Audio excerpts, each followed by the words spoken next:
வணக்க மக்களே, சற்று முன் வெளியான முக்கியமான அறிவிப்பு. தமிழ்நாட்டில் உள்ள அனைத்து தாலுகாவிலும் ஜமாபந்தி நடத்துறதா சொல்லியிருக்கிறாங்க. இது என்ன தேதியிலிருந்து எந்த தேதி வரைக்கும் நடக்க போகுது, இதன் மூலமாக என்னென்ன சேவைகள் மக்களுக்கு கிடைக்கும், யாரெல்லாம் பலன் பெற முடியும் அப்படிங்கிற கூடுதல் விவரங்களை எல்லாம் தெரிஞ்சுக்க இந்த வீடியோவை ஸ்கிப் பண்ணாமல் கடைசி வரைக்கும் பாருங்கள். அப்போ தான் நாங்கள் சொல்லக்கூடிய தகவல்கள் உங்களுக்கு முழுசாக தெரியும். இப்போ வாங்க வீடியோக்குள்ளே போயிடலாம். மக்களே, ஜமாபந்தி அப்படிங்கிறது மக்களுடைய பல்வேறு விதமான கோரிக்கைகளை மனுவாக தாக்கல் செய்து அரசு துறை சார்ந்த சேவைகளை ஒரே இடத்தில் பெற்றுக்கொள்ள முடியும். இந்த ஜமாபந்தியில் பார்த்தீங்கன்னா வருவாய்த்துறை அதிகாரிகள் எல்லோரும் கலந்து கொண்டு மக்களுக்கான குறைகளை உடனே தீர்த்து வைப்பாங்க. இந்த ஜமாபந்தியில் என்னென்ன விஷயங்களை செஞ்சு கொடுக்குறாங்க அப்படின்னு பார்த்தீங்கன்னா, பட்டா மாறுதல், புதிய ரேஷன் கார்டு விண்ணப்பம், இலவச வீட்டு மனைக்கு விண்ணப்பித்தல், முதியோர் உதவித்தொகை, மின்னணு குடும்ப அட்டை மற்றும் சாதி சான்றிதழ் பெறுதல், விதவைகளுக்கான ஊக்கத்தொகைக்கு விண்ணப்பம் செய்தல், வருமான சான்றிதழ், இருப்பிடச் சான்றிதழ் போன்ற விஷயங்களை எல்லாம் ஒரே இடத்தில் செஞ்சு கொடுக்க போகிறாங்க. இப்போ பார்த்தீங்கன்னா தமிழ்நாடு முழுவதும் இருக்கக்கூடிய கிராமப்புறம் மற்றும் நகரப்புறத்தில் இருக்கக்கூடிய நிலங்களின் நில ஆவணங்கள் எல்லாமே கணினிமயமாக்கப்பட்டு வந்துருச்சு.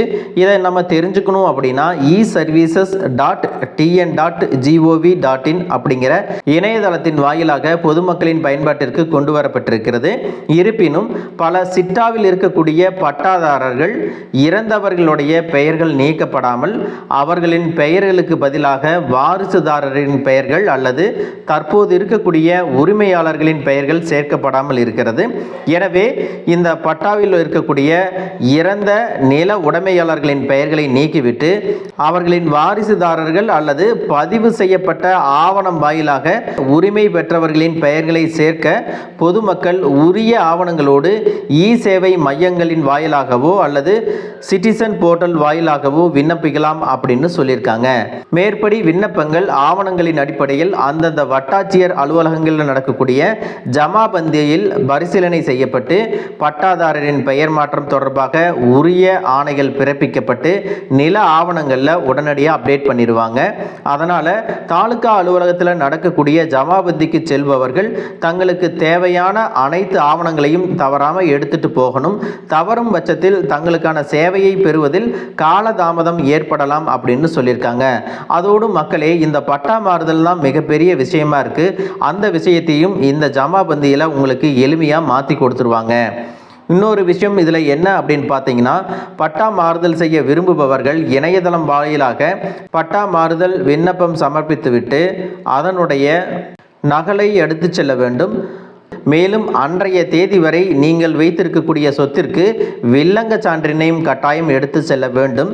மேலும் இறந்தவர்களின் பெயர்களில் இருக்கும் சொத்துக்களை பட்டாவை மாற்ற வேண்டுமானால் அவருடைய இறப்பு சான்று மற்றும் வாரிசு சான்றிதழ்கள் கட்டாயம் தேவை அப்படின்னு சொல்லியிருக்காங்க. அதன் பின்னர் பட்டாவில் இடம்பெறும் அனைத்து உறுப்பினர்களின் ஆதார் அட்டை நகல் கட்டாயம் தேவை அப்படின்னும் சொல்லியிருக்காங்க. அதோடு குழந்தைகளின் சாதி சான்றிதழ்களுக்கு விண்ணப்பம் கொடுப்பவர்கள் கட்டாயம் பெற்றோர்களுடைய சாதி சான்றிதழ்களையும் இணைக்க வேண்டும். ஒருவேளை பெற்றோர்களுக்கு சாதி சான்றிதழ்கள் இல்லை என்றால் கணவரோ அல்லது மனைவியோ அல்லது அவர்களின் சகோதரர்களின் சாதி சான்றிதழ்களை இணைக்க வேண்டும் அப்படின்னு சொல்லியிருக்காங்க. எதுவுமே இல்லாத பட்சத்தில் கிராம நிர்வாக அலுவலரை அணுகி அவர்கள் கூறும் வழிமுறையை பின்பற்றி சாதி சான்றிதழ்களை பெற்றுக்கொள்ளலாம் அப்படின்னும் சொல்லியிருக்காங்க.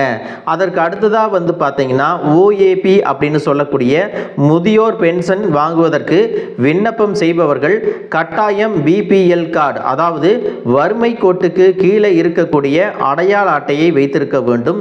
மேலும் அவர்களுக்கு ஆண் வாரிசுகள் இருக்கக்கூடாது அப்படின்னும் சொல்லியிருக்காங்க. அதற்கு அடுத்ததாக பார்த்தீங்கன்னா விதவை ஊக்கத்தொகைக்கு விண்ணப்பம் கொடுப்பவர்கள் கட்டாயம் 40 வயது முடிந்திருக்க வேண்டும்.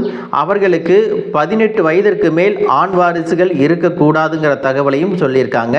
அதற்கு அடுத்ததாக பார்த்தீங்கன்னா வருமான சான்றிதழ், இருப்பிடச் சான்றிதழ் போன்றவற்றை இந்த ஜமாபந்திகளில் உடனடியாக விண்ணப்பம் செய்து எளிதாக பெற்றுக்கொள்ளலாம் அப்படின்னும் சொல்லியிருக்காங்க. பத்திரம் இல்லாமல் பட்டா மட்டுமே வைத்திருப்பவர்கள் இதில் எந்த வில்லங்கமும் இல்லை அப்படின்னு சார் பதிவாளர் அலுவலகத்தில் சான்றிதழ் பெற்றால் மட்டுமே பட்டா மாறுதல் செய்ய முடியும் அப்படின்னும் சொல்லியிருக்காங்க.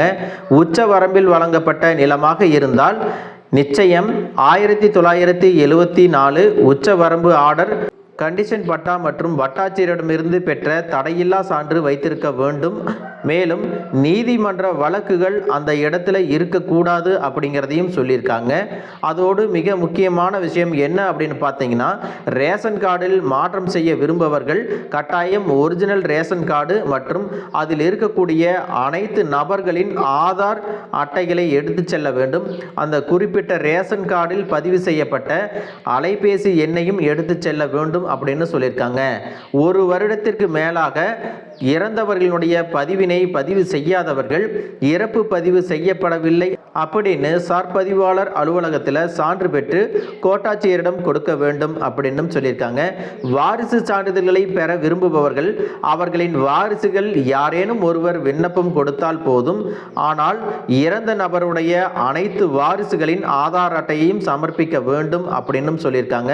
இதில் இன்னொரு முக்கியமான விஷயம் என்ன அப்படின்னு பார்த்தீங்கன்னா, சொந்தமாக வீடு இல்லாத விண்ணப்பதாரர்கள் இலவச வீட்டுமனை பட்டாவிற்கும் விண்ணப்பம் கொடுக்கலாம் அப்படின்னு சொல்லியிருக்காங்க. மக்களே, இந்த ஜமாபந்தியானது தமிழ்நாடு முழுவதும் இருக்கக்கூடிய அனைத்து தாலுகாவிலும் நடக்க இருக்கு. இது என்ன தேதியிலிருந்து என்ன தேதி வரைக்கும் நடக்குது அப்படின்னு பார்த்தீங்கன்னா, மே 20லிருந்து மே 30 வரைக்கும் நடக்கக்கூடியது. அதனால் உங்களுடைய கோரிக்கைகளை நீங்கள் விண்ணப்பங்களாக கொடுக்கும் பொழுது அது விரைவாக சரி செய்து முடித்து கொடுத்துருவாங்க. அதனால் இந்த வாய்ப்பை நீங்கள் சரியாக பயன்படுத்தி கொண்டு உங்களுடைய கோரிக்கைகளை எல்லாம் நிறைவேற்றிக்கலாம். மக்களே, இந்த தகவல் உங்களுக்கு ரொம்பவே பயனுள்ளதாக இருந்திருக்கும் அப்படின்னு நினைக்கிறேன். இது போன்ற அரசு அறிவிக்கிற அனைத்து உண்மை அப்டேட்டுகளையும் தெரிஞ்சுக்க நம்ம சேனலை சப்ஸ்கிரைப் பண்ணுங்கள். வீடியோ பிடிச்சிருந்தா ஒரு லைக் பட்டனையும் தட்டி விட்டுருங்க. தேங்க்யூ ஃபார் வாட்சிங்.